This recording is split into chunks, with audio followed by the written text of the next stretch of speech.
Hello YouTube, just going to go over a couple of my fixed blade EDC knives that I've picked up. For the last few years I've been using the Enzo 70. I had handle scales on it at one point. I've taken them off. They were cherry wood. They're beautiful handle scales, but ended up going to a trip along the coast, and for some reason the cherry wood handles were starting not to split, but they were starting to fray, so I ended up having to just knock them off and sand it back down. Either way, they're both skeletonized handles. I do have a leather sheath for the Enzo 70. I've just got to track down another scrap bit of leather so I can make another little leather sheath for the Brisa bobtail. As you can see here, it's a little bit different than what it comes from the manufacturer. I've done a couple of different modifications to the handles on both of them. so some specs on the Enzo 70. It is 160 millimeters total length from tip to the end, the handle. The blade itself is 20 millimeters by 70 millimeters. And as you can see here, it's the swedge for the grind line is flat, straight down. In the little finger choil area, I took my Dremel and I dremeled out.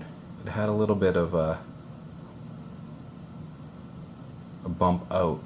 I dremeled it down, gaining about another 5 millimeters of handle length, which makes it pretty perfect in the hand.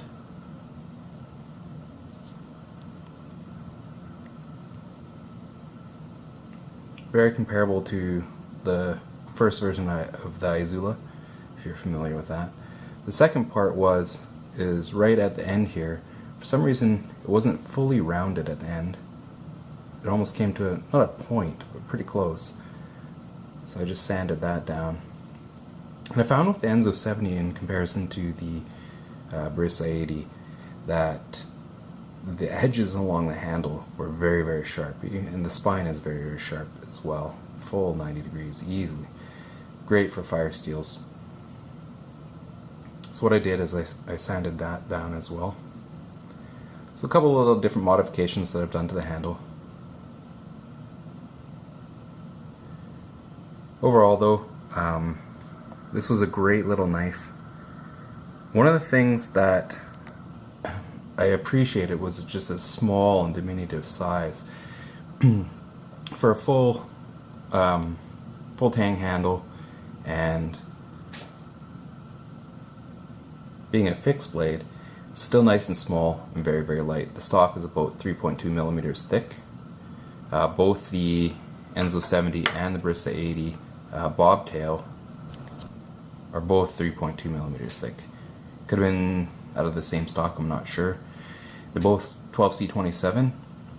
Great spandex steel. I've had wonderful experiences with the Mora, as well as some other knives made with 12C27. Very similar composition to Able steel, which is one of the toughest steels going still. Holds a fine, very keen edge. Both are very flat. Right into the knuckles areas, you can see it follows the line of your hand very well.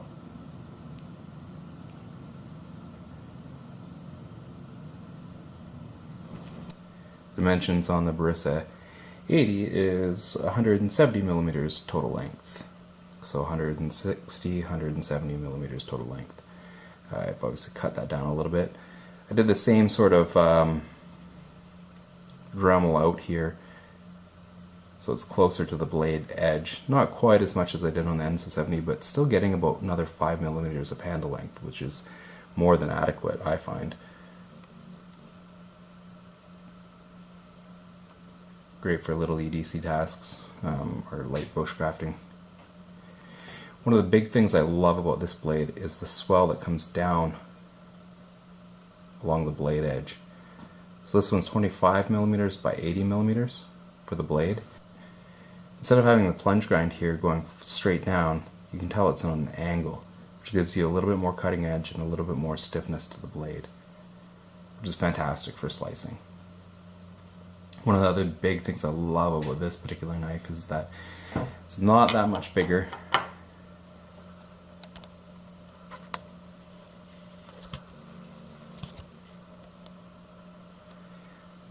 It's not that much bigger than the Enzo 70. And yet the blade is a little bit wider. Anybody who owns a Spyderco knows just the full flat grind and the ability to slice through things is just with ease. Kitchen prep work, especially for things like picnics or just in a pinch in the kitchen when I don't feel like cleaning any of my kitchen knives. Which brings me to the kind of second point about the Brisa 80. What I found with most knives over the years of trying to find something that was decent for kitchen prep work, it's great for a rock chop up to a certain point. And as you can see, maybe not see, a little bit of light coming through the back part of the knife here. The handle itself is coming down to the point where about the last centimeter or so, maybe even a little bit more, is not being used on a chopping board. So if that makes a difference for you. Whereas with the Brisa 80, from tip all the way down, you're mincing up garlic, cutting through onions, and the handle, as much as it has the little handle swell at the back there, where your fingers are, it doesn't go all the way down where it blocks the end of the blade from fully chopping whatever you're trying to chop through. The next thing I like about the Brisa 80 is that I can stick my middle finger into the choil here, and if I'm gutting fish or a deer, snowshoe hare, anything like that, I can get my finger right to the very tip, so I have a lot of control to be able to guide that knife directly where I need it to.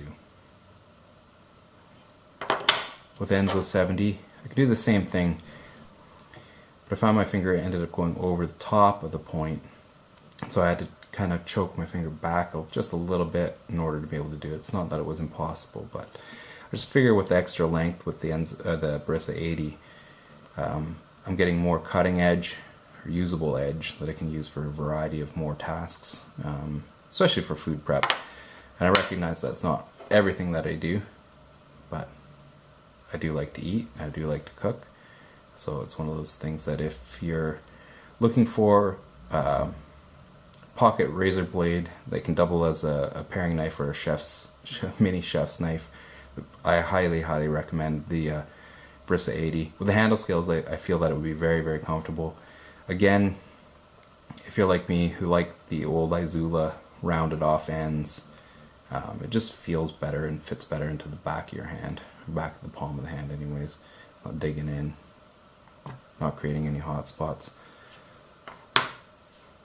So it's just my review of the Enzo 70 and the Brisa 80. Two wonderful, beautiful knives, very comparable. The weight difference on them isn't substantial, but I do find that I prefer the Brisa 80 in comparison. I believe Enzo and Brisa are the same company. They're just labeled different. For a comparison over size, you can see that they use the same pinholes, very, very close. Probably the same jig. If I line up the holes, the knife is kind of in the center. The Enzo 70 is in the center of the Brisa 80. Both about the same belly. As far as cutting edge goes, you can see you're getting the full centimeter longer blade on the Enzo 80, or the Brisa 80, so rather, and the extra about half centimeter of blade width. Blade stock, exact same, 3.2 millimeters.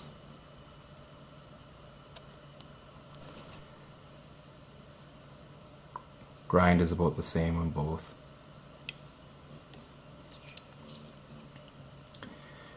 But as you can see with the handles, if I line up the cutting edge and the choil, handles are pretty close, very similar. The biggest difference, if I put it up towards the top, you can see where the belly of the Brisa 80 comes down a little bit further. And again, if I put the blades very close to the same style of blade, one's just a little longer and a little wider.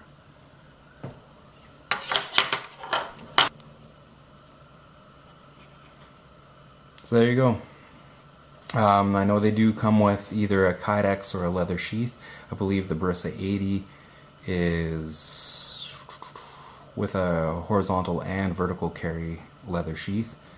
I believe the Enzo 70 is just with the vertical carry, or the neck version where it has the kydex sheath on it.